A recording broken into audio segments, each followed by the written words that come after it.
దురాశను గురించి మనం మాట్లాడుకుంటాం. ఇవి సులువుగా చిక్కులు పెట్టి పాపాల్లో ఇది ఒక రకం అన్నమాట. దురాశ, దీన్ని ఇంగ్లీష్లో గ్రీడ్ అన్నారు. దీనిని గురించి మనం మాట్లాడుకోవడం ఎంతైనా అవసరం మనకి. మనలో కూడా అప్పుడప్పుడు ఇవి దోబూచులాడతాయి. ఈ దురాశకి డెఫినిషన్, అర్థం ఏదైనా వద్దా అంటే ఉంది. అక్కడ రాసాం, వీళ్ళు ప్లే అవుతుందా? అక్కడ ఉంది చూడండి. కొద్ది కాలంలోనే ఎలాగైనా సరే, అది అన్యాయంగా అయినా సరే, బాగా ధనం సంపాదించాలనే కాంక్షనే దురాశ అంట, గ్రీడ్.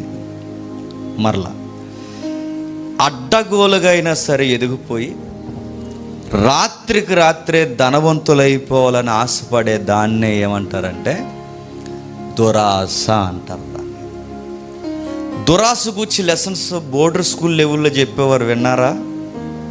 దురాశ బాగా గుర్తుంది. వీటిని గూర్చిన అధ్యాయాలు, వీటి గూర్చిన వచనాలు, వీటి గూర్చిన ప్రకంపనలు బైబిల్లో ఉన్నాయి. వీటిని గూర్చి నరకానికి పోయేవారి జాబితాలో ఈ లక్షణాలు ఉంటాయని బైబిల్ సెలవిచ్చింది. బైబిల్ ప్రధానమైన ఆజ్ఞల దగ్గర నుంచి ఇది మాట్లాడింది. దురాశలు ఎక్కువగా ఎందుకు వస్తాయంటే, క్రొత్త నిబంధన కానీ పాత నిబంధన కానీ ఈ దురాశ అనే పదాన్ని ఎక్కువ ఏ కాంటెక్స్ట్లో ఉపయోగించారంటే, ధనాన్ని గూర్చిన ప్రస్తావన జరిగిన ప్రతిసారి ఈ గ్రీడ్ అనే వర్డ్ ఉపయోగించారు. అది పాత నిబంధన అయినా కొత్త నిబంధన అయినా, క్రొత్త నిబంధన అయినా పాత నిబంధన అయినా, ఎక్కువగా ధనాన్ని గూర్చి మాట్లాడినప్పుడే దేవుడు ఈ పదాన్ని ఎక్కువ ఉపయోగించాడు. అంటే ధనం దగ్గరే ఈ లక్షణం ఎక్కువ బయటపడుతుంది అన్నమాట. ఏమనుకుంటారు వీరి మనసులో అంటే, త్వరగా ఎదిగిపోవాలి, అనతి కాలంలో ఎదిగిపోవాలి, మెరుపుదాళ్ళు ఎదిగిపోవాలి, కష్టపడకుండా ఎదిగిపోవాలి, అడ్డదారుల్లో వెళ్ళిపోవాలి, ఎట్లా అయినా సరే తక్కువ టైంలో ఒక అంబాసిడర్ అయిపోవాలనుకుంటారు. అలాంటి వ్యక్తుల్లో కనబడేది దురాశ. దీని గురించి 10 కమాండ్మెంట్స్ ఇస్తున్నప్పుడే ఒక కమాండ్గా దీని గురించి మాట్లాడాడు. చూద్దాం ఒకసారి నిర్గమకాండం చూడండి ఒకసారి. నిర్గమకాండం 20వ అధ్యాయం. నిర్గమకాండం 20వ అధ్యాయం త్వరగా ముగిస్తాను. నిర్గమకాండం 20వ అధ్యాయం 17వ వచనం చూడండి. నీ పొరుగు వానిది ఏది ఆశించకూడదు. నీ పొరుగు వాని, అక్కడ ఇస్తున్నాడు చూడండి, నీ పొరుగు వాని భార్య అయినను, అతని దాసునైనను, అతని దాసినైనను, అతని ఎద్దునైనను, అతని గాడిదనైనను, నీ పొరుగు వానిదైన దేనినైనను నువ్వు ఆశించకూడదని చెప్పాను. ఏం చెప్తున్నాడు? ఆశ వేరు, దురాశ వేరు. ఇక్కడ దురాశ అని లేదు కదా, ఆశ అని ఉంది కదంటే, ఆ ఆశ అనే పదం దగ్గర వాడిన మూల పదమే దురాశ. దురాశ ఎలా అవుద్ది? ప్రతి వానికి సొంత భార్య ఉండాలా వద్దా? ఉండాలి. అక్కడి వరకు ఓకే, నాకు భార్య ఉండాలని కోరుకోవడం ఓకే. కానీ పొరుగోడు భార్యను కోరుకోవడం దురాశ. అర్థమవుతుందా? నాకు వాహనం అంటే, ఆ రోజుల్లో వాహనం ఏంటి? గాడిద. నాకు వాహనం ఉండాలని కోరుకోవడం ఆశ మంచిదే, కానీ ఆడి వాహనమే కావాలని కోరుకోవడం దురాశ. ఇలా మీరు ఈ సెక్టార్లు ఏదన్నా పెట్టండి, దేవుడు మాట్లాడుతున్నాడు, నీ పొరుగు వాడిని ఆశించకూడదు. అంటే ఎదుటి వాడిది ఆశించిన, దొంగిలించాలని చూసిన, వాడి లైఫ్లో ఉన్నవి నువ్వు తీసుకోవాలని ఆశించే దాన్ని దురాశ అంటారు. మీరు అడగండి, చిన్నప్పటి నుంచి ఏది ఆశపడలేదంటారా? పొరుగులి చెప్పండి. కణిక పొలాలు తీసేశారు, లబ్బర్లు తీసేస్తాం. ఈ స్టేజ్లోంచి ఉందా మనకు దురాశ. బాక్సులు ఏంటవి, కంపస్ బాక్సులు దాచేస్తాం. ఇంకేమన్నా చెప్పండి, స్కేళ్ళు దాచేస్తాం, అసైన్మెంట్ నోట్స్లు దాచేస్తాం. నేను దాచేస్తాను, నాకు తెలుసు. నిజంగా రాయలేక ఆ ఈక్లీ టెస్ట్లు పెట్టేవారు, రాయడం సిరాకు వచ్చి ఫ్రంట్ పేజ్ చింపేసి మన పేరు రాసేసుకునేవారు. ఇలాంటి పనులు మనకి చిన్నప్పటి నుంచి ఉన్నాయంటే ఉన్నాయి. దీన్ని దురాశ అంటారు. ఆ స్టేజ్లో నవ్వుకుంటాం, అవి పెద్ద అయితే అదే సిన్. గుర్తుపెట్టు, అది ఎర్లీ స్టేజ్లో నుంచి ఉంది, మనకు తప్పు అనిపించదు, కామెడీగా అనిపిస్తుంది. కానీ నీ స్టేజ్ ఏదైనా దేవుడు దాన్ని పాపంగానే కొలుస్తాడు. దాన్ని పాపమే. అది చిన్నప్పుడు ముద్దుగా ఉండొచ్చేమో, కానీ దేవుడికి ఏ స్టేజ్లో ఉన్న దేవుడు దాన్ని పాపంగానే పరిగణిస్తాడు. దేవుడు అన్నాడు, బాలుడు ఎదిగే కొద్దీ వాడి మూఢతను బయటపెడతాడు. అంటే వాడి నేచరు లేత మొక్కగా ఉంది, వాడు ఎదిగిన తర్వాత ఖచ్చితంగా అదే ఒరిజినాలిటీ అని బయటకు తెలుస్తుంది. మీకు ఉదాహరణ చెప్తాను వినండి. పిల్లల్ని గద్దిస్తున్నారు. సాయంత్రం చెప్పలే ఎగ్జాంపుల్, ఇప్పుడే చెప్తున్నాను వినండి. పిల్లల్ని గద్దిస్తున్నారు. వాల్ పెన్సిల్ తెచ్చేసి, వీళ్ళ రబ్బర్ తెచ్చేసి, అది తెచ్చి ఇది తెచ్చి మొత్తం మీద అవి వీడు దాచేసాడు. పేరెంట్స్ కంప్లైంట్ చేస్తారు యాజమాన్యం, మీ వాడు అన్ని దాచేస్తున్నాడండి, అన్ని దొంగ బుద్ధులు వచ్చాయి వీడికి, కొంచెం మీరు గద్దించాలి, మా భయం వీడికి ఎలాగా లేదంటే అప్పుడు వీళ్ళ నాన్న వచ్చేమనాలి, ఏం పనులురా, ఏళ్ళు ఎరగొట్టేస్తాను అనాలా? అలా అనలేదట్రా, నాకు చెప్పాలి కదరా తెద్దును అన్నాడు. దీన్ని భయం చెప్పడం అంటారా? ఎలా ఉందో తెలుసా? వీళ్ళ బాబుకు కూడా అయ్యే బుద్ధుల్లో ఉంది. అదే ఎంకరేజ్మెంట్ ఇస్తున్నట్టు, చెప్పాలి కదరా అంటే, రే తప్పురా, నీకు కావాలంటే నన్ను అడగరా అని చెప్పాలి, నాకు చెప్పాలి కదరా తీసుకోవద్దునంటే అంటే ఇది తప్పు కాదా? చెప్పడం కూడా రాదా వాళ్ళ కంటే? రాదు. అందుకే మనకి ఈ స్టేజ్ నుంచి మనకి దురాశను గురించి ఎలిబరేట్గా చెప్పేవాళ్ళు లేరు గనకే మనం చేసేవి కూడా తప్పు కదా అనుకుంటాం. అందుకే బైబిల్ అడుగడుగునా మాట్లాడింది, ఆది కాండంలోనే మాట్లాడింది, నిర్గమాకాండంలోనే మాట్లాడింది, పంచగ్రంథాల్లోనే మాట్లాడింది. దురాశ అన్ని విధాల కీడులకు మూలం. ఎక్కడుందా పదం? తిమోతికి రాసిన మొదటి పత్రిక చూడండి. తిమోతికి రాసిన మొదటి పత్రిక కొన్ని కేటగిరీస్ ఇచ్చాడు అక్కడ. తిమోతికి రాసిన మొదటి పత్రిక 6వ అధ్యాయం. తిమోతికి రాసిన మొదటి పత్రిక 6వ అధ్యాయం 9వ వచనం చూడండి. ధనవంతులగుటకు అపేక్షించువారు శోధనలోను ఊరిలోను అవివేకయుక్తులను హానికరములైన అనేక దురాశలలో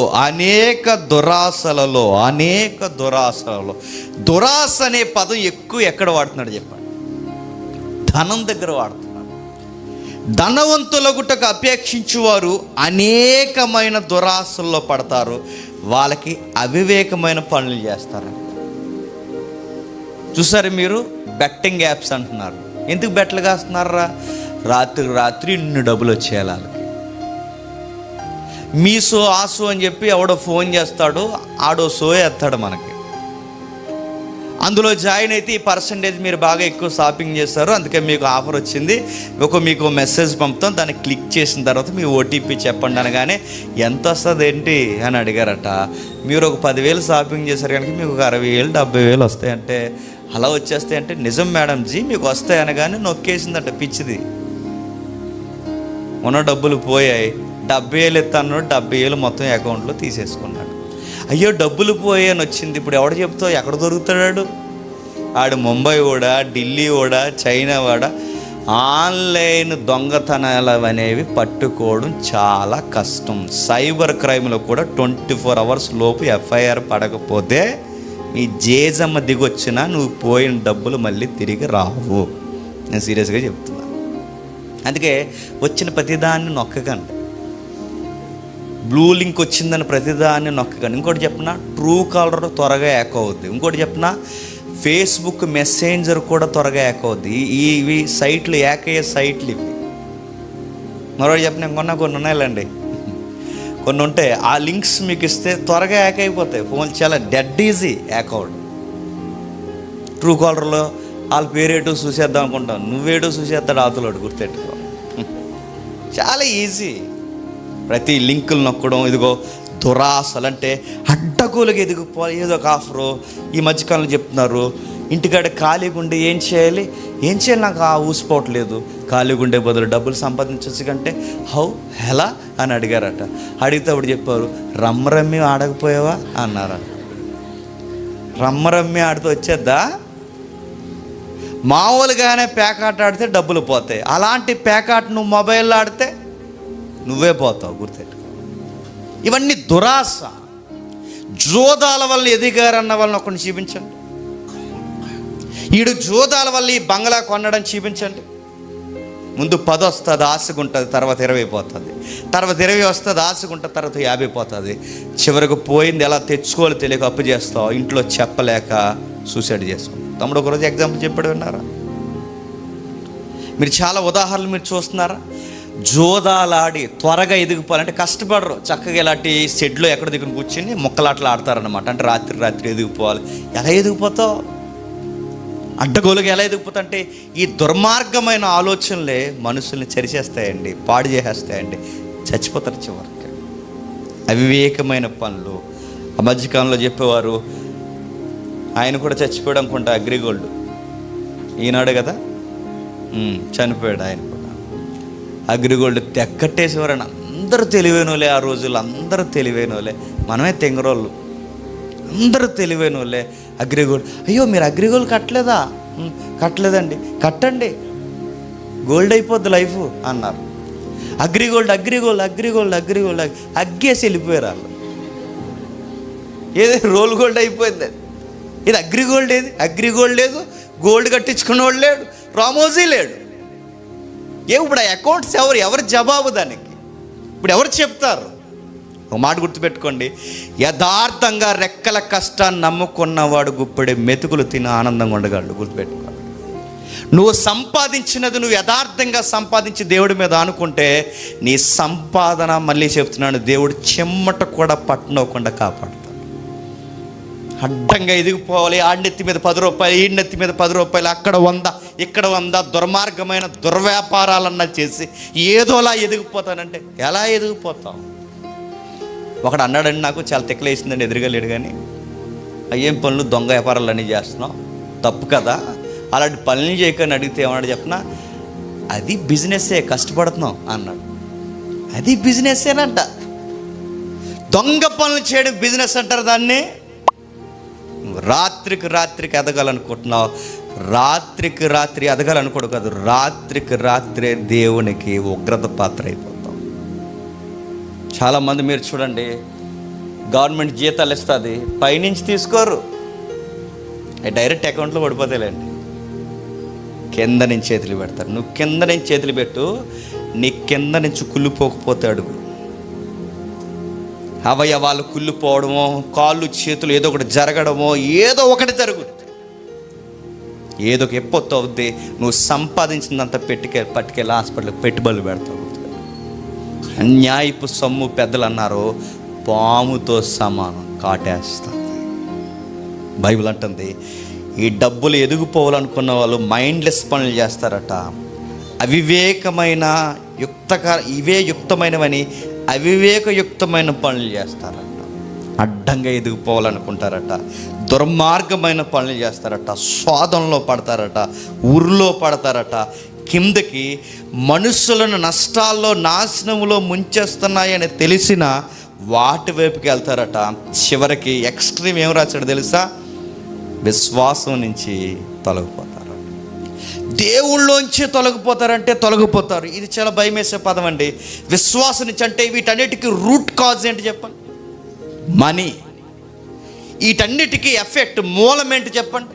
మనీ. అంటే వీటన్నిటికీ అంటే విశ్వాసం నుంచి బయటికి పోవడం, దేవుడికి దూరం అయిపోవడం, దేవుళ్ళో ఉంటున్నాను అనుకుంటూనే చివరికి దేవుడికి వ్యతిరేకంగా నిలబడడం. వీటన్నిటికీ మూలం ఏంటి చెప్పండి? Money money money. డబ్బు అన్నిటికీ ప్రధాన కారణం. డబ్బు అన్నిటికీ నాశనానికి మూలం. ఎవరొక పెద్ద ఆయన అన్నాడు, మనీని మనం ఆపరేట్ చేయాలి, మనీ మనల్ని ఆపరేట్ చేయకూడదు. ఒకవేళ నిన్నది గైడ్ చేయడం మొదలెట్టిందో, నువ్వు మనీని గైడ్ చేయాలి. ఆ మనీ కనుక నిన్ను గైడ్ చేయడం మొదలెట్టిందో అయిపోయింది నీ లైఫ్. త్వరలోనే అంతమైపోతావు. గుర్తుపెట్టు, త్వరలోనే నాశనం అయిపోతావు. మనకి వాడుకోవడానికి అవసరతలకు ఇవ్వబడిందే తప్ప కరెన్సీ లైఫ్ అని బతికావో అది నిన్ను మింగేస్తుంది ఒకరోజు. దాని కొరకు ప్రాణాలు తీయడానికి కూడా వెనకాడరు. చివరికి ఊరిలో అవివేకమైన ఆలోచనలో, దురాశల్లో, నాశనంలో, నష్టాల్లో పడిపోయారు. చివరికి తమ్మును తామే పొడుచుకున్నారు. అలా జరిగిన దాఖలాలు ఉన్నాయా బైబిల్లో అంటే చాలా ఉన్నాయి. మర్చుకోక ఉదాహరణ చెప్తాను వినండి. రెండవ రాజుల గ్రంథం చూడండి ఒకసారి. రెండవ రాజుల గ్రంథం 5వ అధ్యాయం 20వ వచనం చూడండి. రెండవ రాజుల గ్రంథం 5వ అధ్యాయం 20వ వచనం.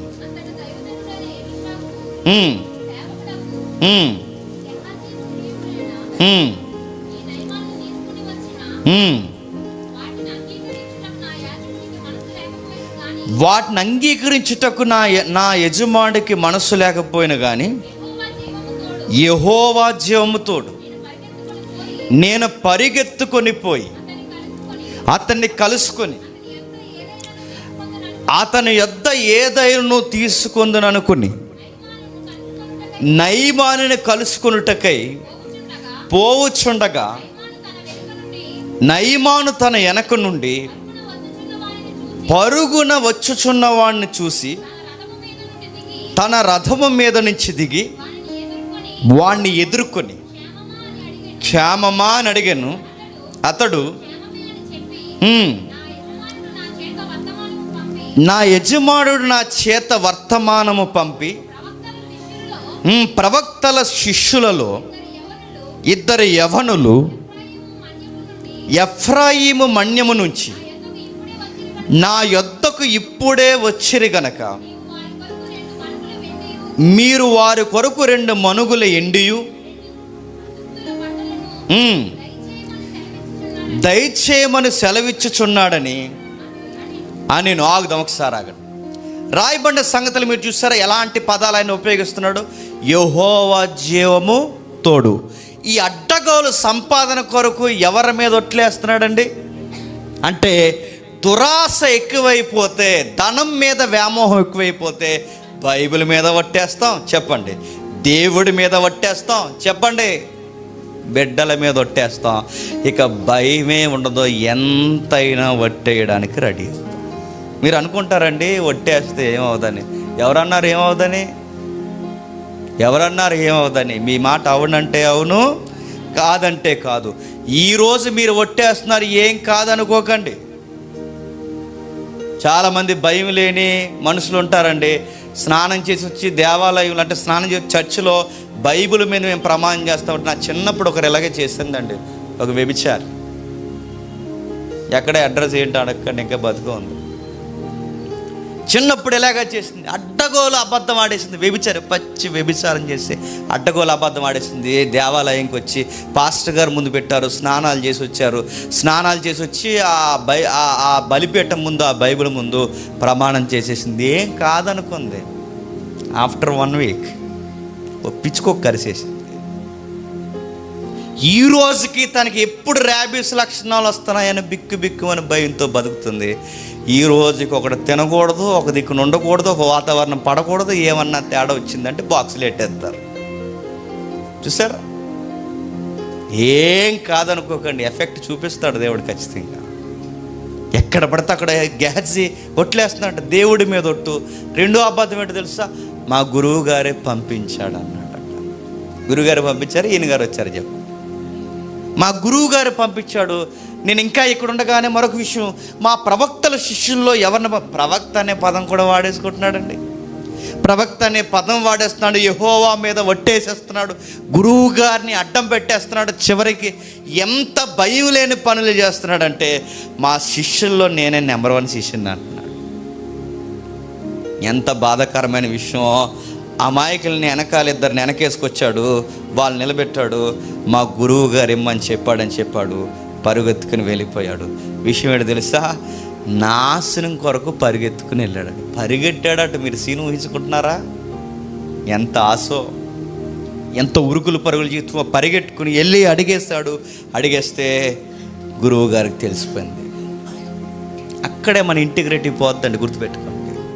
మనం అనుకుంటాం అక్కడ వరకు కవర్ చేసేసాం, ఇంకెవ్వరికి తెలియదు. ఎందుకు తెలియదు అనుకుంటున్నారండి?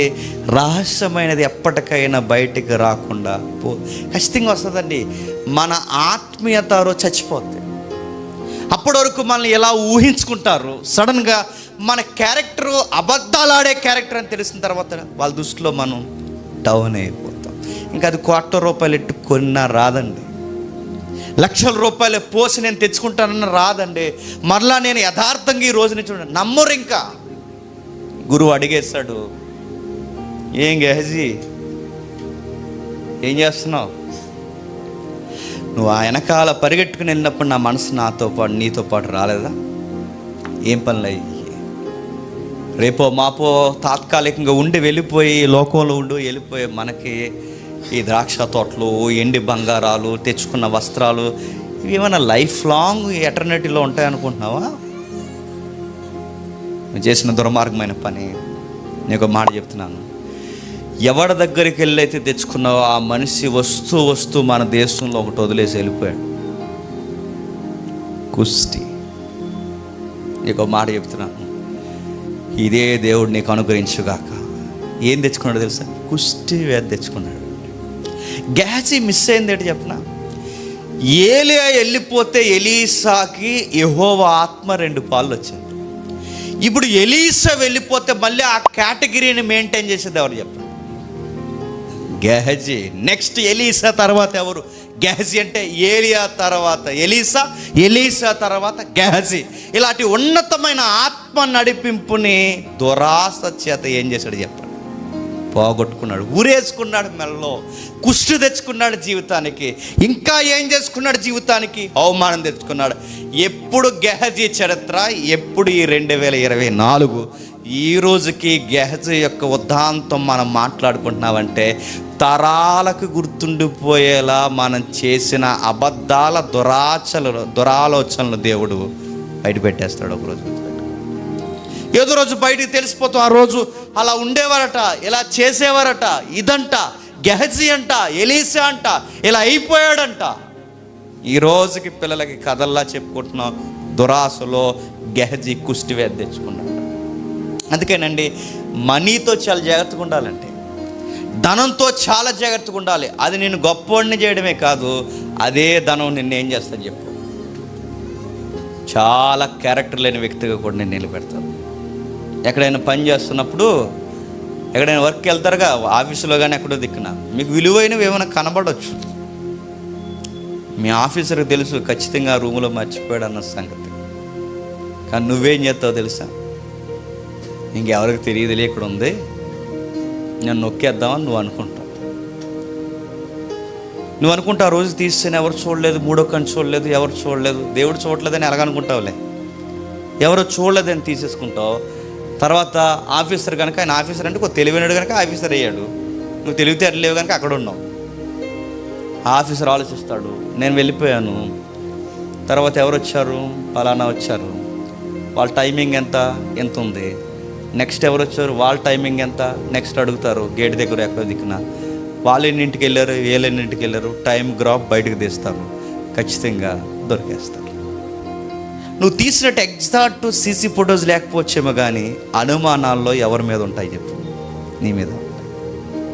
ఆ రోజు నుంచి నిన్ను అడగరు, చేయరు, వాళ్ళు ఉక్కిస్తారు నీకు ముఖానికి చెమటలు, మాటలు, తడబాట్లు, ఒకటి చెప్పడం, అటు తిరిగి డోర్ను గుద్దేసుకోవడం. కానీ తడబాట్లో నువ్వు తట్టుకోలేక చెప్పకనే నువ్వు ఎంత లోపల దాచిన నీ బాడీ చెప్పేస్తుంది ఆ పని నువ్వే చేస్తావు. చూసారా? మనలా ధైర్యంగా ఎప్పుడు ఉండాలంటే ఎలా ఉన్నోళ్ళు అలా ఉండండి. మనలా ఎప్పుడు ధైర్యంగా నిజాయితీగా ప్రౌడ్నెస్ మనలో ఉండాలి అంటే అడ్డగోలు దురాశలకు పోకండి, నిజాయితీగా ఉండండి. దేవుడు మనకు 10 ఇచ్చాడు, 10 చాలు. దేవుడు నచ్చితే రేపు 100 ఇస్తాడు, ఇంకా నచ్చితే 1000 ఇస్తాడు. అంతేగాని ఆడు 100 ఎలా తీసేయాలని ప్లాన్ చేస్తావో ఈరోజు 100తో పోదు, 100 సంవత్సరాలు పోయిన గుర్తుపెట్టుకుంటాను. అందుకే గెహజీ ఈ రోజుకి 100 సంవత్సరాలు, 1000 సంవత్సరాలు అయిపోయినా గుర్తుండిపోయాడు. చివరికి తమ్మును తాము పొడుచుకున్నారు. గెహజీ కుష్టి చేత నలిగిపోయాడు. చరిత్రలో చాలామంది ఉన్నారు. నెక్స్ట్ మనకు తెలుసు ఇస్కరియోతు యోధ చేసిన పని ఏంటో మనకు తెలుసు. ఇస్కరియోతు యోధ ఏం చేశాడండి? భయంకరమైన ఆ యొక్క ఏవైతే ఉన్నావో వీటిని ఏమంటారు, వ్యసనాలకు గురై ఆయనకి జోదాలాడే అలవాటు ఎక్కువ ఉంది ఇస్కరియోతు యోధ. ఈ జోదాలాడే అలవాట్లోనికి కరెన్సీ కావాలి. ఈ కరెన్సీకి ఏం చేశాడండి? 30 ఎండి నాణ్యాలకి యేసుక్రీస్తు వారిని అమ్మేశాడు. 30 ఎండి నాణ్యాలు ఎన్ని రోజులు ఉంటాయండి? డెడ్ సీప్గా అమ్మేశాడండి. డెడ్ సీప్ అంటే ఈ ఆశ ఉన్న వాళ్ళు పావలాకు కూడా ఏమవుతారు చెప్పండి? కక్కుర్తి పడతారు. మొన్న మరి తెలిసి వెళ్ళారో తెలియక చేశారో నాకు తెలియదు, కానీ మొన్న చర్చికొచ్చి కొత్త చెప్పులు వేసిపోయారు. చెప్పులు వేసిపోతారా? ఎక్కడ కాదులేండి, అక్కడ కొత్త చెప్పులు వేసిపోతారంటే వేసిపోయారు. నేను అనుకుంటున్నాను బహుశా కన్ఫ్యూజ్లు వేసుకెళ్ళిపోతే నో ప్రాబ్లం, ఈ వీక్ వచ్చేస్తాయి. కావాలని వేసుకెళ్ళిపోతే నీకు పావల చెప్పుల్లో నీకు ఏం కలిసి వస్తుంది? దేవుడు నేను గమనించడవి చెప్పుల విషయంలో. అంటే రూపాయి కొక్కుర్తి పడినా, ₹10 కొక్కుర్తి పడినా, నువ్వు చిన్న విషయంలో కొక్కుర్తి పడుతున్నావు అంటే రేపు పొద్దున్న పెద్ద మొత్తంలో దేవుడు నీకు ఇస్తాడా? ఈ మన క్యారెక్టర్ని బిల్డప్ చేసి చూపిస్తాడు దేవుడికి మనం ఎలా ఉన్నాం. ఇస్కరియోతు యోధ 30 నాణ్యాలకు అమ్మేశాడు. 30 ఎన్ని రోజులకు వచ్చి పెడతావు? వజ్రాలు పెట్టినా, వైడూర్యాలు పెట్టినా, ఎండి బంగారాలు పెట్టినా, ఈ విశ్వాన్ని తాకాట పెట్టి ముందు పెట్టుబడిగా పెట్టిన ఆయన కొనగలం? ఆయన్ని సశరీరంగా వచ్చిన దేవుణ్ణి ఏ తులరాశితో ఆయన తూయగలని చెప్పండి? దేనితో కొనలేము. అన్నిటికన్నా విలువైన వాడిని చెప్పండి అమ్మేశాం. మనం ఎలా ఉంటుంది తెలుసా? మన దగ్గరున్న తినడం మనకు రాదు కానీ, చెప్పండి, మనకున్న దాన్ని తినడం రాదు కానీ ఎదురుగున్నది ఎప్పుడు తినేలా అని ఆలోచిస్తాం. ఒక ఇమేజ్ చూపిస్తాను చూడండి. ఈ నీతి కథలు అయితే బాగా గుర్తుంటాయని గూగుల్లో ఏం దొరుకుతాయని ఎత్తుక్కుని వచ్చాం. ఒకసారి తమ్ముడు చూపిస్తాడు చూడండి. చూపిస్తాడు ఒకసారి. నెక్స్ట్ ఇంకా ఇంకొక దీని ఫస్ట్ ఇమేజ్, ఓకే, ఇది చూడండి. దీని కంటెంట్ నేను చెప్తాను చూడండి. కుక్క, ఆకలితో తిరుగుతున్న కుక్క. ఆ ఆకలితో తిరుగుతున్న కుక్కకి మంచి మాంసకృతులతో ముడిపడిన, ఆ మూలుగుతో ముడిపడిన ఒక దుమ్ము దొరికింది దానికి. బాగుంది, అమ్మయ్య దొరికింది, రోజుకి హ్యాపీ లైఫ్ అనుకుంది, తినేయాలని. ఆ వాతావరణం దానికి సెట్ అవ్వలేదు అనుకుంటాను. మంచిగా మన ప్యాలెస్కి వెళ్ళిపోయి అక్కడ తిందాం అనుకుంది. దాని ప్యాలెస్ ఏదో గొయ్యి ఉంటుందిగా, నీయో అది ఏదో గొయ్యి ఉంటుందిగా, బోరుది, అందులోకి వెళ్ళిపోదాం అనుకుంది. తినడానికి బయలుదేరిపోతుంది. ఇంటికి వెళ్ళిపోతున్నప్పుడు దారిలో ఒక బ్రిడ్జ్ తగిలింది. ఆ బ్రిడ్జ్ తగిలినప్పుడు సేమ్ దానిలాగా కుక్క దానికి నీటిలో కనబడుతుంది. సేమ్ దాని నోట్లో కూడా ఇంకొకటి ఉంది. ఎందుకంటే కనబడదు అదే, సేమ్ దానిలాగా కనబడుతుంది. సేమ్ అలాగే ఇంకొక ఎముక దాని నోట్లో ఉందనగానే దీనికి ఆశ ఎక్కువైపోయింది. ఇది ఈరోజు తిందాం, మరి రేపటికి అది ఆ కుక్కని ఏదోలా బెదిరించేసి దానిలోంచి ఏదోలా మనం ఆ ఎముకని మనం కొట్టేయాలని చెప్పి గట్టిగా ఆ నదిలో చూసి బౌ అని అరిసింది. ఆ ఎముక నదిలో అడిపోయింది. తెంగరదానికి తెలియదు చెప్పిన ఆ సింబల్ లేదా ఆ ఇమేజ్, ఆ నీటిలో కనబడుతున్న ఆ బొమ్మ కూడా దాని దురాశ ఉన్న ఆహారం కూడా ఏమైంది చెప్పండి, దూరమైంది. ఇవన్నీ చిన్న నీతి కథలు చెప్పేవారు, మనకు గుర్తుందా? చిన్న మైండ్లో చిన్నప్పుడే మనకు పడాలని, చిన్నప్పుడు చెప్పినా పడలేదు కనుక ఎంత అయినా చెప్పాల్సి వస్తుంది. గుర్తుపెట్టుకో, ఈ రోజుకి చెప్పాల్సి వస్తుంది. ఇంకా మరొక కథ ఉంది చూడండి. లూకాసు సువార్త ఆ ఇమేజ్ రెడీ పెట్టు. లూకాసు సువార్త 12వ అధ్యాయం, లూకాసు సువార్త 12వ అధ్యాయం 16వ వచనం చూడండి. మరియు వారితో ఉపమానం చెప్పెను, ఒక ధనవంతుని ఇంట భూమి సమృద్ధిగా పండెను. అప్పుడు అతడు, నా పంట సమకూర్చుకొనుటకు నాకు స్థలము చాలదు గనక నేను ఏమి చేతునని తనలో తాను ఆలోచించుకొని, నేను ఎలాగు చేతును, నా కొట్లు విప్పి వాటికంటే గొప్ప వాటిని కట్టించి అందులో నా ధాన్యమంతటిని, నా ఆస్తిని సమకూర్చుకొని, నా ప్రాణముతో ప్రాణమా అనేక సంవత్సరాలకు విస్తారమైన ఆస్తి నీకు సమకూర్చబడి ఉన్నది, సుఖించుము. ఇప్పుడు ఆయన కష్టపడ్డాడండి, పంట బాగా పండింది. ఆ పంటను పట్టుకెళ్ళి ఆ గుడాంసులో దాచుకుంటా అన్నాడు. తాను కష్టపడి సంపాదించిన దాచుకోవడం తప్ప రైటా? తప్పేముంది అనుకుంటాం. కానీ విషయం ఏంటి తెలుసా? దేవుని కన్నా నీ ధనాన్ని సంపాదించిన దాన్ని ఎక్కువ దాసి నువ్వు దేవుణ్ణే పక్కన పెట్టి మాస్టర్ ప్లానింగ్ లేస్తున్నావంటే అది పాపమే. గుర్తుపెట్టు. నువ్వు యథార్థంగా కష్టపడు, తప్పులేదు. ఆ కష్టపడిన దానికి ప్రతిఫలం వచ్చినప్పుడు దేవుణ్ణి స్తుతించు. దేవా, నీ కృపలో నీ దయలో నా రెక్కల కష్టాన్ని దీవించి నాకు ప్రతిఫలం ఇచ్చావని దేవుడిని ఘనపరిచి కృతజ్ఞతాస్తుతులు చెల్లించు. తప్పులేదు. కానీ వీడు ఏం చేస్తున్నాడు తెలుసా? సంపాదించిందంతా దాసి గొడాంసు పెద్దవ చేసి ఇక రేపు నుంచి ఇంకే పనిలోకి వెళ్ళడంట. ఎందుకు? ఇంకొచ్చేసిందిగా, ఇంకెక్కడికి వెళ్ళను ప్రాణమా, ఇంక నువ్వు ఎండ లేదు, నీకు కొండ లేదు, నీకు వర్షం లేదు, ఏమీ లేదు, నువ్వు సోగ్గా ఇంక నిద్రపోయి చెప్పండి బాగా తినే. చాలామంది గవర్నమెంట్ని, చాలామంది రాష్ట్రాన్ని ఎందుకు మోసం చేస్తారు చెప్పండి? రేపు నుంచి పనిలోకి వెళ్ళకూడదని, రేపు నుంచి ఏ వరకు చేయకూడదు అంటే వీడు తరతరాలు తినినా తరగని ఆస్తి వీడికి రావాలని వీడు ఏం చేస్తాడు చెప్పండి? సడిపడనంత దాచేస్తాడు. బైబిల్ ఏం చెప్తుందో తెలుసా? నువ్వు కష్టపడాలి, కష్టానికి తగ్గట్టు తినాలి, తిండికి తగ్గ కష్టము, కష్టానికి తగ్గ తిండి ఉండాలి. వీడు సంపూర్ణంగా దాసేసి కష్టపడ్డట. ఇక దేవుడి ప్రస్తావన ఏమీ లేదు. వీడు ఎలా తయారయ్యాడంటే, ప్రాణమా తినుము తాగుమన్నాడు దేవుడు. అన్నాడు, అరే అన్నిటికన్నా గొప్పది నీ ప్రాణం. వీడి దగ్గర కూలి పనులు చేస్తున్న వాళ్ళ యొక్క కూలి పనులన్నీ లాగేశాడు వీడు. అది సందర్భం. వీడు అడ్డగోల ధనవంతుడు ఎలా అయ్యాడు? వీడి కింద పనిచేసే చిన్న చిన్న వర్కర్స్ ఉంటారు చూసారు, వెనకేసారంటే తన దగ్గరున్న వారి కూలి ఏం చేశాడు చెప్పండి?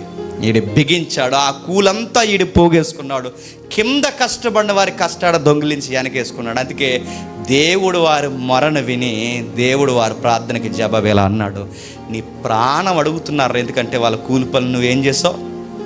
బిగించేసావు. ఎప్పుడు గుర్తుపెట్టుకోండి, మన కింద చిన్నోళ్ళు కానీ మన కింద పనిచేసే వాళ్ళు ఎవరైనా ఉంటే దయచేసి వాళ్ళ రూపాయి కూడా మీ దగ్గర ఉంచుకోకండి, ఇచ్చేయండి త్వరగా. ఎంత త్వరగా ఇచ్చేస్తే అంత మంచిది. రేపొద్దున మీరు ఆఫీసర్లు అవ్వచ్చు, రేపొద్దున ఎక్కడో దిక్కున మీరు యజమానికి ఇంకా పెద్ద స్థాయిలో ఏ వ్యాపారంలోనూ వర్ధిల్లొచ్చు. మీ దగ్గర ఎవరో ఒకరు పని చేయొచ్చు. వాళ్ళ కింద ఉన్న వాళ్ళ కష్టాన్ని దొంగిలించకండి. మీరు తీసారో వాళ్ళ కష్టం యెహోవా యొద్ద మొరపెడుతుంది, వాళ్ళ శ్రమ యెహోవా యొద్ద మొరపెడుతుంది. వాళ్ళ కన్నీళ్ళు కాచే దేవా అతన్ని మేము ఏం అనలేకపోతున్నామని. వీడు చేసిన తప్పు ఏంటి తెలుసు? యథార్థంగా కష్టపడ్డా, నాకేంటి నా పంటలోది అనుకున్నాం, నీ పంటలోదేలే. మరి నీ కింద పని చేసిన వాళ్ళు కష్టాన్ని దొంగిలిస్తుందని నీకు ఎందుకు అర్థం అవ్వలేదు? వీడు దురాశ దేవుడి దగ్గర ఏ జడ్జిమెంట్ కోరుతుందో తెలుసా? తీసే ప్రభు వాడిని ఉండడానికి వీళ్ళేది. దురాశ చివరికి మనల్ని ఎక్కడ తీసుకెళ్ళిపోద్ది తెలుసా? ఊరిలోకి తీసుకెళ్ళిపోద్ది, దేవుని ఉగ్రతలోకి తీసుకెళ్ళిపోద్ది, చివరికి మనల్ని చంపేస్తుంది. మరొక కథ చెప్తాను వినండి. చిన్నప్పుడు బోర్డు స్కూల్లో మరి ఎంతమందికి కథ గుర్తుందో లేదో నాకు తెలియదు. గుర్తుందా కదా? మీకు అక్షరాలు కనబడకపోయినా ఇమేజ్లు చూసినప్పుడన్నా మీకు గుర్తొచ్చేయాలి కదా. మీకు గుర్తు రాలేదంటే మామూలు దుంపలు పడు కాదనమాట. ఇంకా అది ఎంతోకంత గుర్తుండాలి కానీ అది గుర్తుండే మనకి. నాకు ఇప్పుడు గూగుల్ అప్పుడు ఎప్పుడో గుర్తుంది. గూగుల్ ఏమైనా దొరుకుతుంది, ఎందాక ఎదిగితే దొరికింది. ఈ ఆటగాడు ఉంటాడు, ఆడి పేరు భైరవుడు. చక్కగా దుంపలు తింటుంటాడు, దొరికిన మొక్కలు తింటుంటాడు, ఏదో ఒకటి తెచ్చుకుంటాడు, ఇంటికి ఇస్తుంటాడు. భార్య చక్కగా దుంపల సారీ ఏదో పెట్టి చక్కగా నడిచేది. వెజ్ కర్రీలతో బాగానే ఉండేది ఆడి లైఫ్. ఈడు మాంసానికి మరిగాడు భైరవుడు. కుందేలు మాంసం స్థాయి నుంచి వీడు జింకలు తినే స్థాయికి వెళ్ళాడు. జింకలు తినే స్థాయి నుంచి బలిసిన జింకలు కావాలనుకున్నాడు. ఆడి పేరే చెప్పండి, భైరవుడు. పెద్ద జింక, కొమ్ములు తిరిగిన జింక, మగ జింక ఎక్కడ దొరుకుతుందని తిరిగాడు. దొరికింది, బాణం వేసి కొట్టాడు, భుజం మీద వేసుకున్నాడు, తీసుకుని వస్తున్నాడు. అదిగో ఫస్ట్ ఇమేజ్. ఆ భుజం మీద వేసుకుని వస్తున్నప్పుడు సరిగ్గా అడవి పంది దుంపలు తింటూ కనబడింది. జింక కన్నా ఇంకా రుసుగు ఉండేది ఏంటనుకున్నాడు? దుంపలు తినే అడుగు పంది. దుంపలను పదం ఎందుకు వాడుతున్నాను తర్వాత మీకు అర్థం అవ్వాలంతే. ఇంకా ఈ పందిని కూడా తినేస్తే ఇంకా బాగుంటుంది.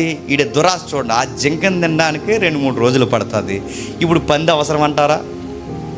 జింకను పక్కన పడేశాడు. బలిసిన కొమ్ములు ఆ కూరలు తిరిగిన పంది మీదకి బాణం విసిరారు. అది పంది కనుక అది వెంటనే సావదు. ఎప్పుడన్నా మీరు బైక్ గుద్దండి, మన బైక్ వంకరైపోద్ది కానీ దానికి ఏమవుతుంది, ఎలహే అని పోద్ది. అది చూసారా?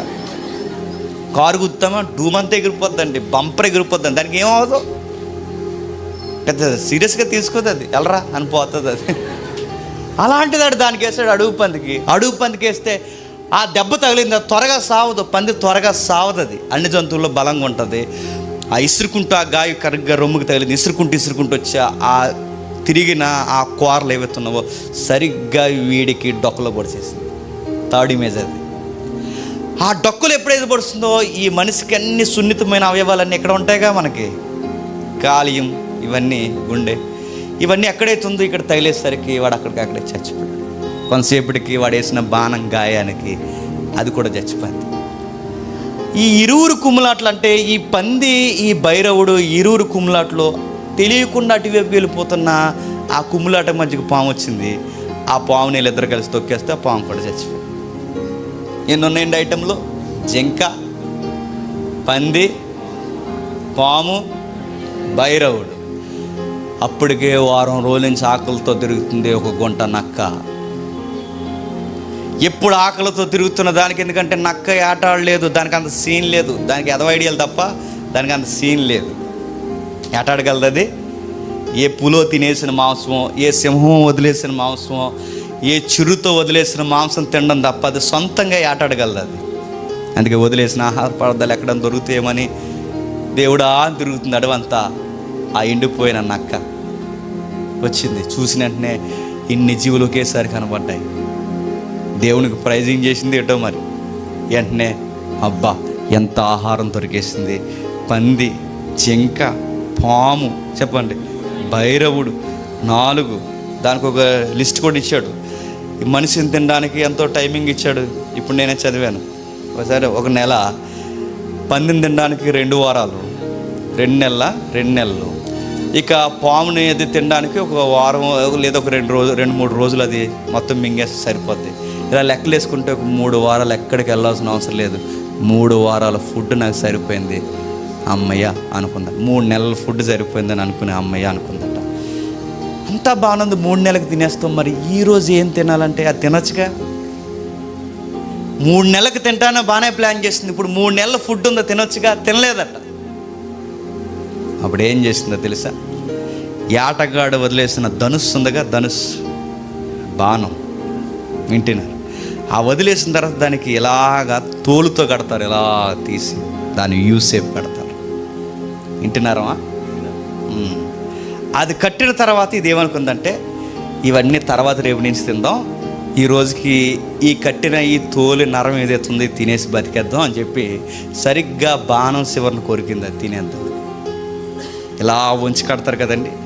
ఆ చివరి ఎప్పుడైతే అది తెంచిందో అది తెగి ఒకేసారి దాని ముఖం మీద కొట్టేసరికి చచ్చిపోయింది.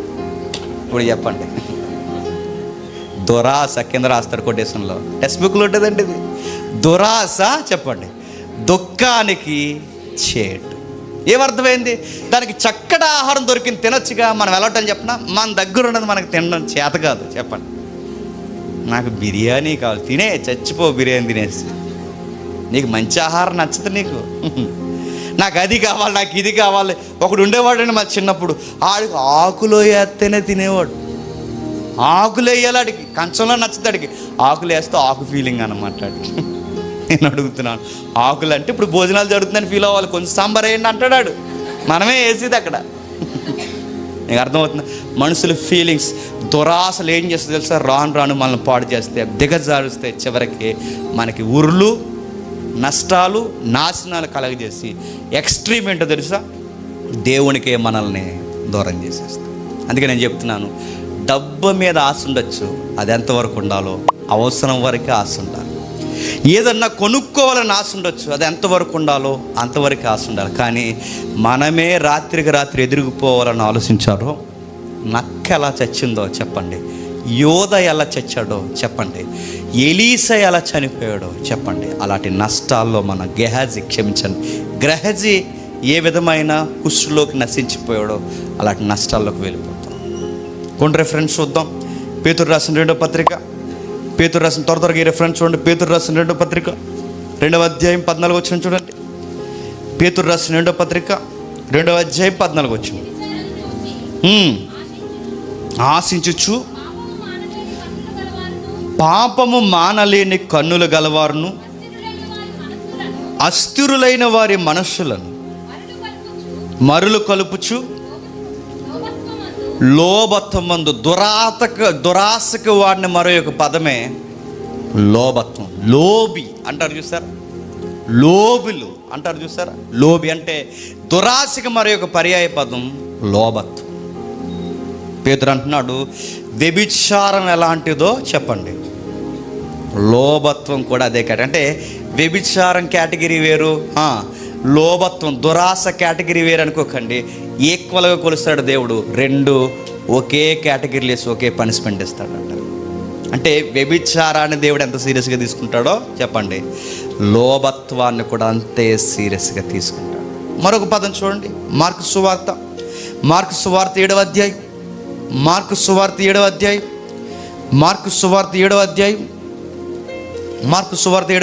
21, 22 వచనాలు చూడండి.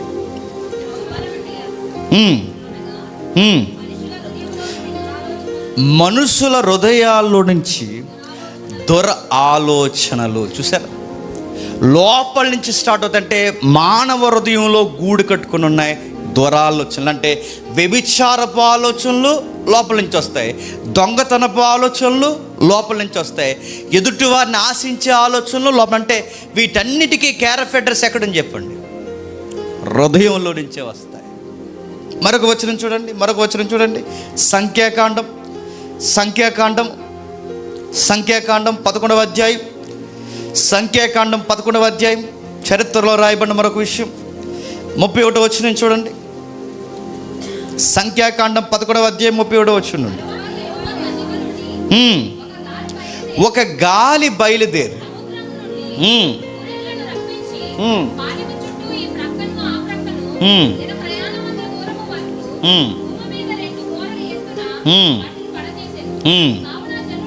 కావున జనులు ఆ దినమంతయు ఆ రాత్రంతయు మరుసటి దినమంతయు లేచి ఆ పూరేండ్లను కూర్చుకొని సందర్భం మీకు తెలుసుగా. మోసే బురద తినేస్తున్నారు. ఏమని? నాకు మాంసం కావాలి, మాంసం లేకపోతే ఈరోజు చచ్చిపోతాం అన్నారు. యెహోవా వాళ్ళు మొరన్నారు. ఇక్కడ ఒక పదమైన ఎప్పుడు గుర్తుపెట్టుకోండి, చాలా భయం వేస్తుందండి.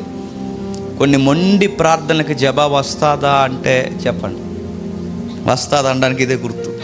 కొన్నిసార్లు దేవుడిని పదే అడుగుతాం చూసారా, పాస్టర్ గారి చేత కూడా బలవంతంగా చేపిస్తాం.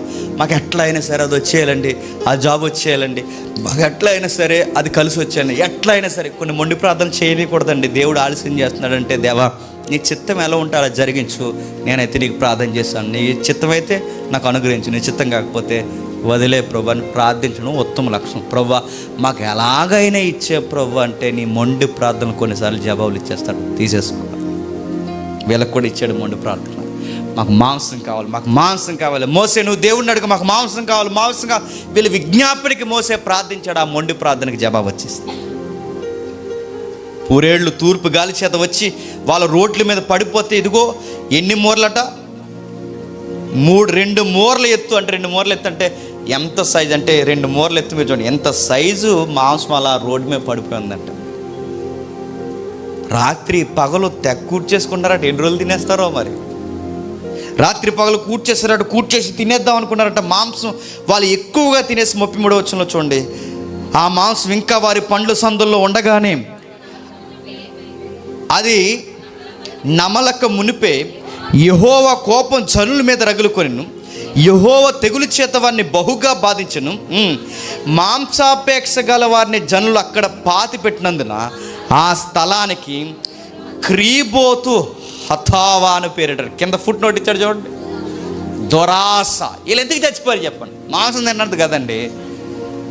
మాంసం పళ్ళ సందుల్లోకి కంఠంలోనికి ఆవు అంటే మొక్క బయట వచ్చేంతగా తినేయాలన్న దురాశ అంత చూసారా, అందుకు చచ్చిపోయారు. మాంసం తినడం తప్పు కాదు, గుర్తుపెట్టుకోండి. ఇవాళ వండుకున్నారేమో, మాంసం తినడం తప్పు కాదు, కానీ మాంసాన్ని చూడండి దురాశతో తినడం. కొంతమంది ఉంటారండి, కోడు కాళ్ళు కూడా నవ్వులేస్తారు, త్వరగా కాళ్ళు కూడా వదలరా. కొంతమందికి విచిత్రమైనది. ఒక ఆయన చెప్తున్నాడు, నాకు దాని గుండెకాయ కావాలంట. కోడి గుండెకాయలు తింటుంటే ఆయన నన్ను అడగండి ఎవరంటే, అది కూడా గొప్పగా సాక్ష్యం చెప్తుంటే ఆయనకి సిగ్గులేదు, ఆయనకి వండే వాళ్ళకి ఇంకా అసలు సిగ్గులేదు. కోడి గుండెకాయలు ఎగిరేట్టమన్నాడట. తింటున్నాడు. అది కూడా లైవ్లో చెప్తున్నారండి, ఏమనుకోవాలండి. రకరకాలు తింటున్నాడు. దురాశ. వీళ్ళ మాంసం తినడం తప్పు కాదు, మాంసాన్ని అతిగా తిన్నారు. ఎంతగా తిన్నారంటే పండ్ల సందుల్లో నవ్వులుతూ, ఇంకా వాళ్ళు నములుతూ ఉండగా, వాళ్ళ కంటోలో మాంసం ఉండగా ఇంకా తినేస్తున్నారు. ఎంత తింటారు? తిని చచ్చిపోతారా? నవ్వులేస్తున్నారు. దేవుడిని స్తుతించడం కానీ, ప్రార్థించడం కానీ, దేవుడు మా ప్రార్థన విన్నాడని ఒక స్తుతియాగం కానీ ఏమీ లేదండి. తిండే అంటే వీళ్ళ కడుపే వీళ్ళకి ఏమైపోయాడు చెప్పండి? దేవుడైపోయాడు. దేవుడిని పక్కనెట్టేశారు. వీళ్ళ తిండి వీళ్ళకి దేవుడైపోయింది, వీళ్ళ కడుపు వీళ్ళకి దేవుడైపోయింది. దేవుడు సీరియస్ అయిపోయాడు. ఇలాంటి దురాశ పనులు ఉండకూడదని ఒకే రోజు చంపేశాడు. వీళ్ళందరినీ ఒక దిక్కున పాతేశారు. ఆ శ్మశానాల దొడ్డుకో పేరెట్టారు. ఆ దొడ్డు పేరేంటి చెప్పండి? దురాశ దొడ్డే. అది ఏంటది? దురాశ దొడ్డే. వీళ్ళందరూ ఎలా చనిపోయారంటే రెండో ప్రపంచ యుద్ధంలో చచ్చిపోలేదా చెప్పండి? వీళ్ళందరూ ఎలా చనిపోయారంటే ప్రపంచానికి గుర్తుండిపోయే చరిత్ర ఈరోజు కొన్ని యెరూషలేము సమాధులు. వీళ్ళందరూ ఎలా చనిపోయారంటే ప్రపంచానికి గుర్తుండిపోయే చరిత్ర, పేరు, కేటగిరీ రాశారు. దురాశ వల్లనే చచ్చిపోయారు. చరిత్రలు ఎలాంటి వాళ్ళు ఎంతమంది ఉన్నారండి చనిపోయారు, ఎంతమంది ఉన్నారు దురాశల వాళ్ళు చచ్చిపోయినారు. ఇంకా రాస్తున్నాడు చూడండి, యెరెమీయా గ్రంథం. క్షమించండి, ఇదే సందర్భాన్ని ఒకసారి నెమరు వేసుకుందాం. కీర్తన 78వ కీర్తన, 78వ కీర్తన ఇంకా క్లియర్గా రాస్తారు చూడండి. 78వ కీర్తన 26వ వచనం నుండి ఎందుకు చనిపోయారో కొంచెం వివరణ ఇస్తాడు చూడండి.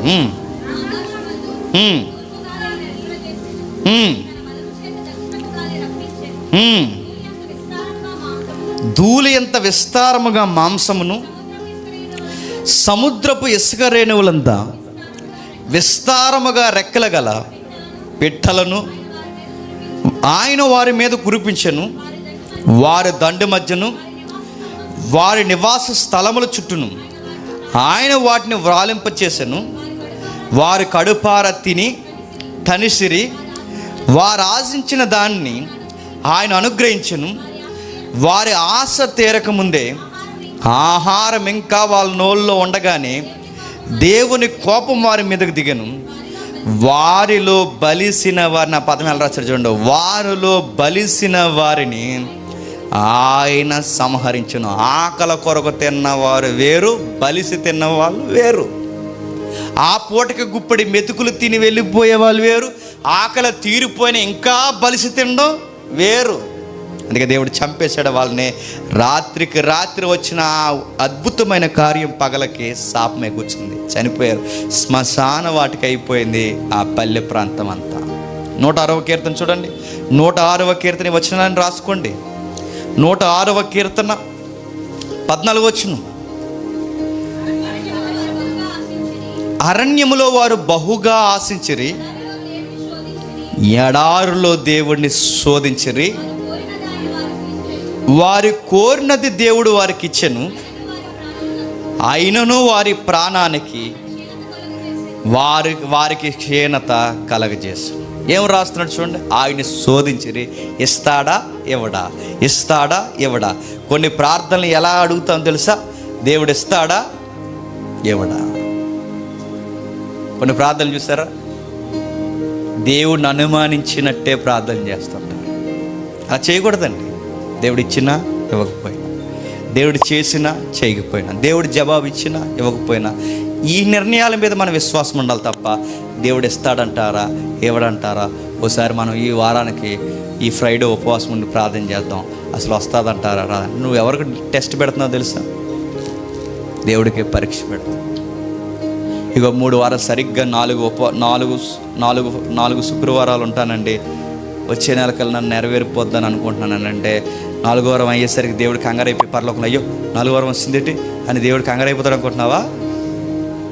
బిడ్డ అప్పుడే 3 వారాలు దాడిసింది, 4వ వారం తెలియకుండా వస్తుంది. ఎలా ఇప్పుడు? రేపు సాటర్డే కల్లా నేను ఏదోలాగా ఆన్సర్ ఇచ్చేయాలని దేవుడు సింహాసనం మీద పాము మీద పడుకుని ఆన్సర్ ఇచ్చేద్దాం అనుకుంటున్నావా? అలాంటి దేవుళ్ళు ఉన్నారులేండి, అందుకని డీటెయిల్గా చెప్తాను. అయ్యో భక్తుడు తపస్సు చేస్తున్నాడు, అక్కడ ఎలాగా దేవి ఏంటి ఏం జరుగుతుంది భూలోకంలో అంటాడు అనుకుంటున్నావా? అవి బయట బాగుంటాయి కథలో. ఈ దేవుడు అలా ఉండదు. ఆయన పరీక్షించకండి. వీళ్ళు పరీక్షించారు, మాంసం ఇస్తాడా ఇవ్వడా, తెస్తాడా తేడా. చివరికి ఆయన శోధించారు కనుక దేవుడు వాళ్ళని సంహరించాడు. ఇంకో పదం మీకు అర్థం అవ్వాలి. యెరెమీయా గ్రంథం చూడండి. యెరెమీయా గ్రంథం ఇక్కడ క్లియర్గా ఉంటుంది మన వివరణకి. యెరెమీయా గ్రంథం 2వ అధ్యాయం యెర్మీయా గ్రంథం 2వ అధ్యాయం, యెర్మీయా గ్రంథం 2వ అధ్యాయం 13వ వచనం చూడండి.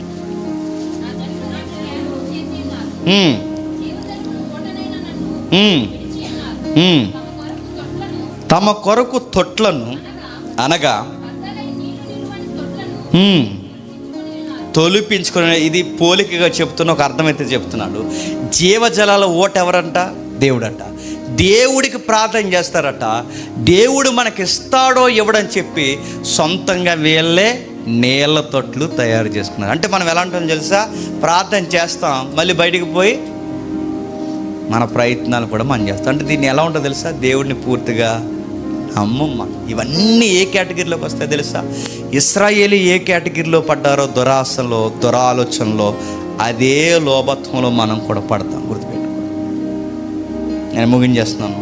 మరి ఇవన్నీ పోవాలి అంటే దురాశ మనకుంటుంది ఏదో కోణంలో. ఎవరిదన్నా గాజులు చూసారనుకో మీరే, అలాంటి గాజులు ఉంటే బాగుండు అనుకోవడం వేరు, అయ్యే నాకుంటే అది దురాశ. ఎవరి దగ్గర బైక్ చూస్తారు మీరు, అలాంటి బైక్ నేను కూడా కష్టపడి చదువుకొని శాలరీతో కొనుక్కోవాలనుకోవడం ఒక మంచి విజన్. అది ఆడికి ఏదో జరిగిపోయి సెకండ్ హ్యాండ్లు కాడ అమ్మేస్తే బాగుండు అనుకున్నాం. ఇది దురాశ. ఇలాంటి ఆలోచనలు మనకి నవ్వుకుంటున్నాం కానీ ఉంటాయి, అడుగడుగున ఉంటాయి. ఇవి పోవాలి అంటే, పోకపోతే ఏమవుద్దని అంటే ఏమవుద్దో చూస్తారు ఒకసారి, చూడండి ఒకసారి ఏమవుద్దో చూడండి ఒకసారి. ఎఫెసీయులకు రాసిన పత్రిక, ఎఫెసీయులకు రాసిన పత్రిక 5వ అధ్యాయం 5వ వచనం ముగించేసుకుందాం. ఎఫెసీయులకు రాసిన పత్రిక 5వ అధ్యాయం 5వ వచనం.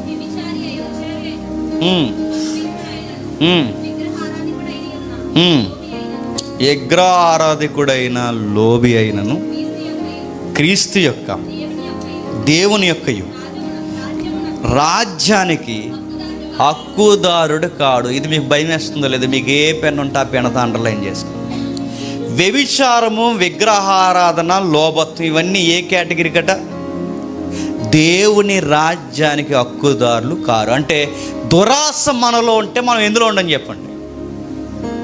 దేవుని రాజ్యంలో ఉండడం గుర్తుపెట్టుకుని. అందుకే ఈరోజే అది మీలో ఉంటే తీసేయండి.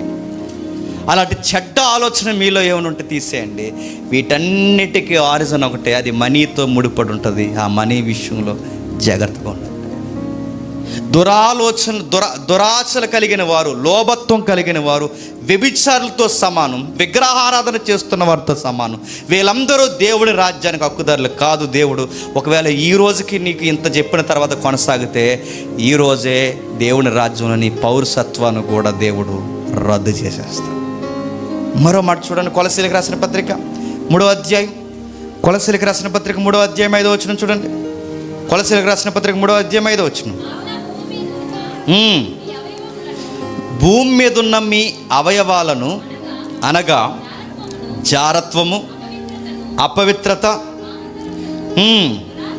దురాశ, విగ్రహారాధన, ధనాపేక్షను చంపివేయుడి. వాటి వలన దేవుని ఉగ్రత అవిధేయులైన ఆ ఇశ్రాయేలు మీదకి వచ్చింది, ఇప్పుడు వస్తుంది, రేపు కూడా వస్తుంది. మీరు పదే పదే ఆ కేటగిరీ దేవుడు వదలట్లేదు చూడండి. జారత్వము, అపవిత్రత, కామతురత, దురాశ, విగ్రహారాధన, ధనాపేక్ష, ఇవన్నీ దేవుని ఉగ్రతకి కారణం. మనకి చిన్నప్పుడు ఈ పాఠాల్లో మన గురువులు చెప్పారు, అవి సరదాగా మనం తీసుకున్నాం. నక్కను చూసి నవ్వుకున్నాం, ఆ భైరవుడు ఏటగాడిని చూసి నవ్వుకున్నాం, ఆ అడుగు పంది వాళ్ళిద్దరూ పోట్లాడుకున్నప్పుడు నవ్వుకున్నాం. కానీ అవైనా నవ్వుకున్నావేమో కానీ వదిలే. ఒకవేళ ఆ నీతి కథలు నీకు నవ్వొచ్చేలా టైంపాస్లు నీకు ఉన్నాయేమో పక్కన పడే. కానీ ఇక్కడ గుర్తుపెట్టుకు, ఇవి నీతి కథలు కాదు, ఇవి వాస్తవాలు. దేవుడి నీతిని ఆధారం చేసుకుని చెబుతున్న దేవుని ఆజ్ఞలు. ఆ నీతి కథల్లో సారం నువ్వు తీసుకోకపోయినా నేను దేవుడు అడుగుతాడు లేదో నాకు తెలియదు, కానీ ఆయన ఆజ్ఞల్లో పర్టికులర్గా నొక్కి నొక్కి గమనికల కింద పెట్టి మరీ దేవుడు నీకు ఒక ప్రసంగికు నోట్ నీకు ఈరోజు చెప్పిస్తున్నాడంటే నీ బుర్రకు సీరియస్గా ఎక్కట్లేదంటే గుర్తుపెట్టుకో, నువ్వు ఉగ్రతకు దగ్గరలోనే ఉంటావు. గుర్తుపెట్టుకో, దేవుడు నీతో నాతో నేరుగా మాట్లాడుతున్నాడు. దేవా ఇది పోవాలంటే ఎలా ప్రభు అంటే, హృదయాన్ని ఇచ్చిన వాడే హృదయాన్ని బాగు చేయగలడు. ఆయన ఒక వాగ్దానం ఇచ్చాడు, ఇదిగో మీ రాతి హృదయాన్ని తీసి మీకు మాంసపు హృదయం ఇస్తే మన తత్వాన్ని మార్చేది ఆయనే, మన హృదయాన్ని మార్చేది ఆయనే, మన జీవితాన్ని కలంకము లేని దానిగా మార్చేది ఆయనే. ఒకప్పుడు మనమే ఈ పనుల్లో ఉండేవాళ్ళం, ఇప్పుడు మారాం.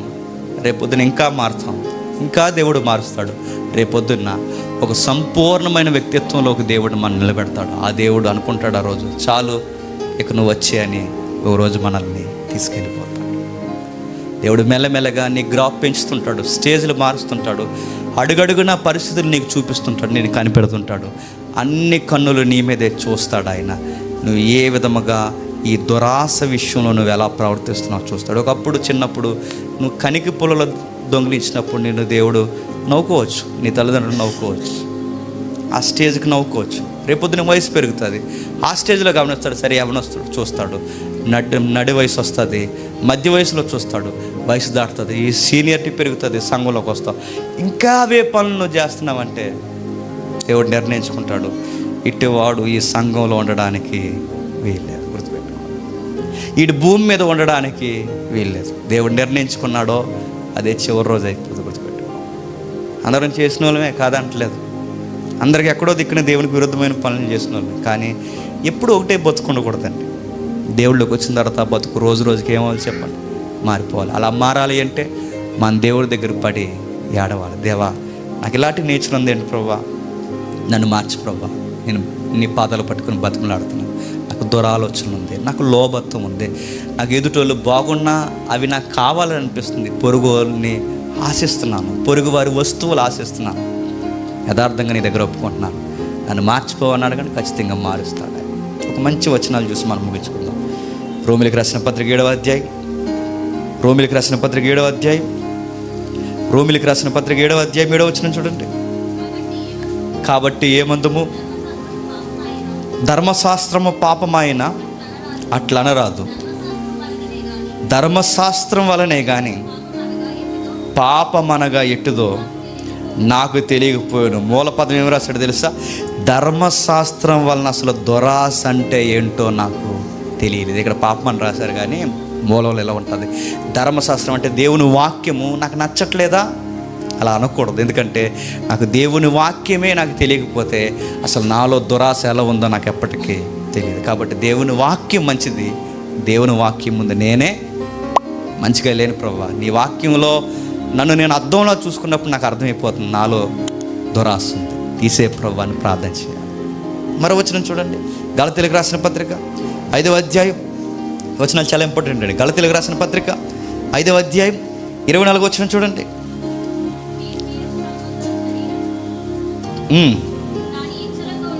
దాని ఇచ్చలతోనూ దురాశలతోనూ సిలువ వేసి ఉన్నాం.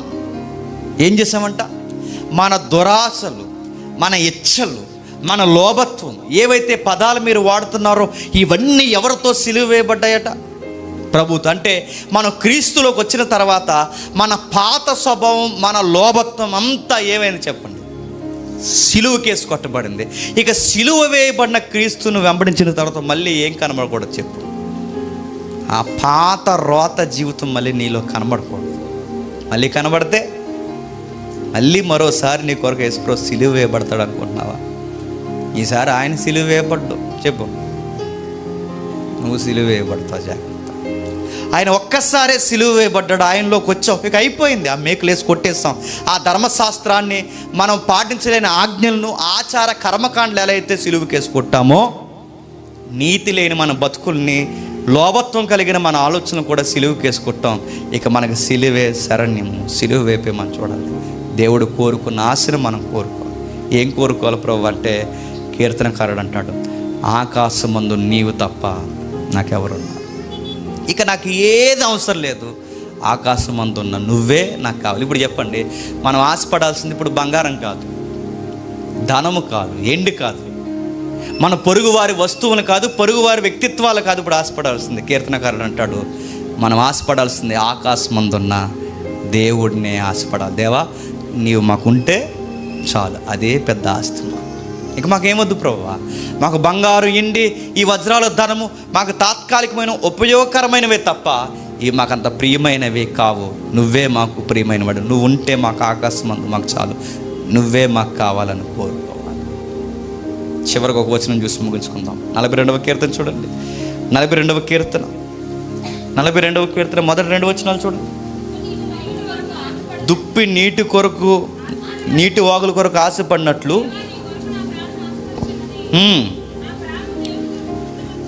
నా ప్రాణము దేవుని కొరకు తృష్ణగొనుచున్నది, జీవము గల దేవుని కొరకు తృష్ణగొనుచున్నది. దేవుని సన్నిధికి నేను ఎప్పుడు వచ్చేదను, ఆయన సన్నిధి నేను ఎప్పుడు కనబడదునని నా ప్రాణము ఆశపడాలట. ఇప్పుడు చెప్పండి, దేవుడు ఆకాశమందు ఉన్నాడు. ఆకాశమందున్న దేవుని ఉనికి వారం వారం ఎక్కడ దొరుకుతాయి చెప్పండి? ఎక్కడ 2-3 ఆయన నామాన్ని కూడుకుంటారో చెప్పండి, అక్కడ దొరుకుతుంది. ఆ 2-3 కాదు, 10 సంఖ్యలో ఎక్కడ కూడుకుంటున్నాను చెప్పండి? మనం సంఘంగా కూడుకుంటాం. అంటే నువ్వు సంఘానికి రావడానికి నీ ప్రాణం ఏమవ్వాలి చెప్పు? ఆశపడాలి. పడుతుందా? ఇందాక తమ్ముడు అన్నాడు, ఎప్పుడు వదిలేస్తారని మనసు కోరుకుంటుందా?